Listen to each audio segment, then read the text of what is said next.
Assalamualaikum warahmatullahi wabarakatuh. Hai teman-teman, kami dari kelompok 9 akan mempresentasikan terkait aplikasi Instagram. Sebelum itu, perkenalkan terlebih dahulu dari kelompok 9. Yang pertama ada Ade Slamet Safariani, yang kedua ada Malda Sofia Tunisa, yang ketiga ada Mai Idayanti, dan yang keempat ada Novan Fauzi Azani.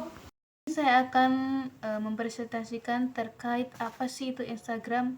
Jadi pengertian dari Instagram sendiri adalah sebuah aplikasi yang memungkinkan pengguna untuk berbagi momen dalam bentuk foto ataupun video dengan pengikut mereka. Nah, di setiap pengguna memiliki profil yang berisi postingan mereka sendiri, dan mereka dapat mengikuti akun lain untuk melihat postingan mereka masing-masing. Kemudian, di Instagram sendiri juga memiliki beberapa fitur, salah satunya adalah Stories. Nah, penggunaan dari Stories ini itu untuk membagikan momen-momen yang menghilang dalam 24 jam.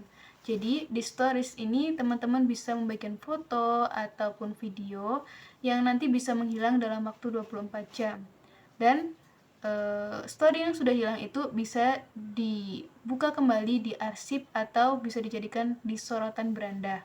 Kemudian selain itu juga ada IGTV. IGTV adalah Instagram televisi. Maksudnya adalah untuk konten video yang lebih panjang. Jadi walaupun teman-teman ingin membuat video yang mungkin lebih dari 30 detik ataupun 1 menit, bisa diposting di bagian fitur Instagram TV.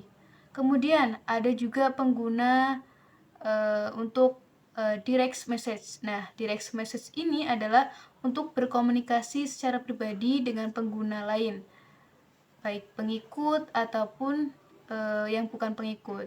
Nah, keamanan dari Instagram sendiri juga bisa untuk privasi atau bisa menerima orang-orang yang mungkin mau DM kita, tapi kita belum saling follow.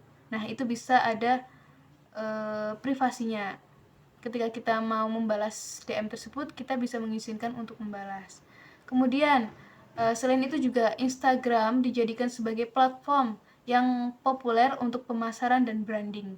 Dengan banyak bisnis dan influencer menggunakan platform ini untuk mempromosikan produk dan konten mereka kepada audiens yang lebih luas. Jadi, khusus untuk para influencer, untuk para pembisnis, bisa juga menggunakan Instagram. Dan Instagram juga termasuknya luas ya, jadi walaupun orang yang tidak memfollow kita ataupun yang saling follow nantinya akan melihat terkait postingan kita, asal jangan diprivasi. Karena dari Instagram sendiri juga ada fitur untuk privasi bagi orang-orang yang belum follow ataupun jangkauan orang-orang yang tidak kita izinkan untuk melihat postingan kita, Instagram kita, dan video-video kita. Jadi begitu saja yang dapat saya sampaikan. Akan dilanjut dengan presentator selanjutnya. Nah, selanjutnya ada praktik pembuatan konten. Ada beberapa praktik terbaik yang bisa Anda terapkan dalam pembuatan konten sosial di media Instagram. Yang pertama yaitu tentukan tujuan Anda. Tentukan apa yang ingin Anda capai dengan konten Anda. Apakah itu meningkatkan kesadaran merek, menumbuhkan pengikut, atau meningkatkan kelibatan pengguna. Dua, yaitu kenali audiens Anda. Pahami siapa target audiens Anda, apa minat dan kebutuhan mereka, dan bagaimana Anda bisa memberikan nilai tambahan kepada melalui konten Anda. Yang ketiga yaitu konsisten dengan brandingnya. Pastikan konten Anda konsisten dengan identitas merek Anda, termasuk warna, gaya, dan pesan. Yang keempat yaitu gunakan media visualisasi berkualitas tinggi seperti foto dan video yang berkualitas tinggi dan menarik perhatian pengguna Anda, meningkatkan kredibilitas konten Anda. Yang kelima yaitu gunakan hashtag dengan cermat. Gunakan hashtag yang relevan dan populer untuk meningkatkan jangkauan konten Anda.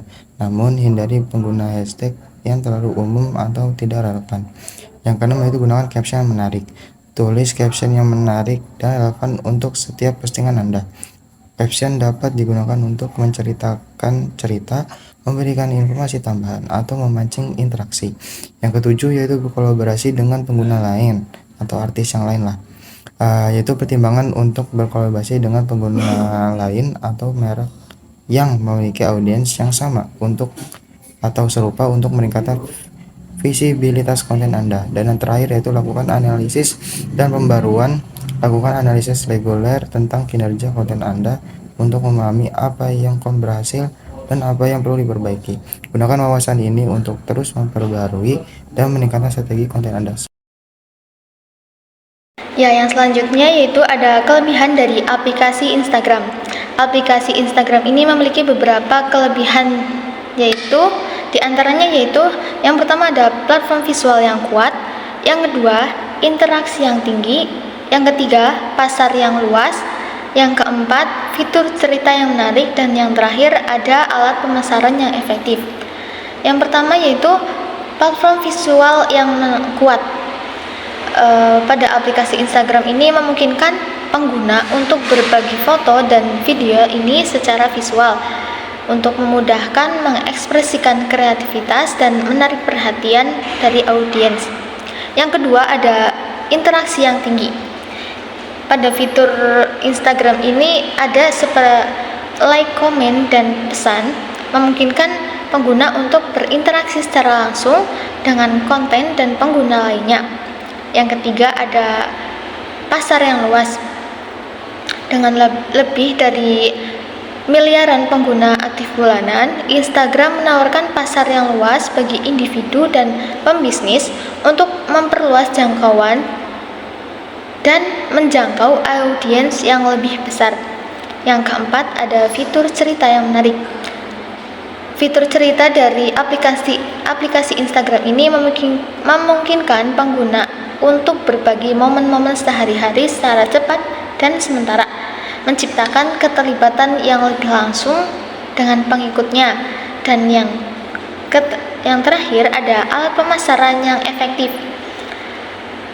Ini seperti pembisnis. Instagram ini menawarkan berbagai alat pemasaran yang efektif seperti iklan berbayar, fitur belanja, dan analisis yang mendalam untuk memahami audiens di luar sana.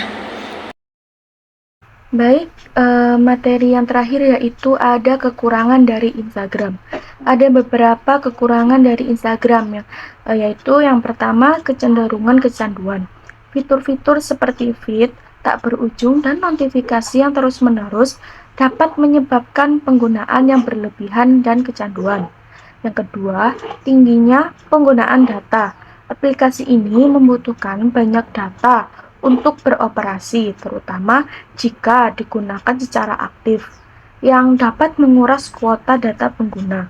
Yang ketiga ada risiko privasi. Penggunaan seringkali harus berhati-hati terhadap risiko privasi terkait dengan data pribadi yang mereka bagikan, seperti lokasi dan informasi. Yang keempat itu ada tekanan sosial. Ada tekanan untuk tampil sempurna di Instagram yang dapat menyebabkan perasaan tidak akurat atau rendah diri bagi beberapa pengguna. Yang terakhir yaitu isu keamanan dan privasi. Instagram kadang-kadang mengalami isu-isu keamanan dan privasi seperti serangan phishing atau pelanggaran data. Baik teman-teman, sudah dijelaskan bagaimana terkait aplikasi Instagram, penggunaannya, kekurangan dan kelebihan dari kelompok 9. Kami mengucapkan terima kasih atas perhatiannya dan jangan lupa bahagia. Mohon maaf apabila ada kesalahan. Terima kasih. Wassalamualaikum warahmatullahi wabarakatuh.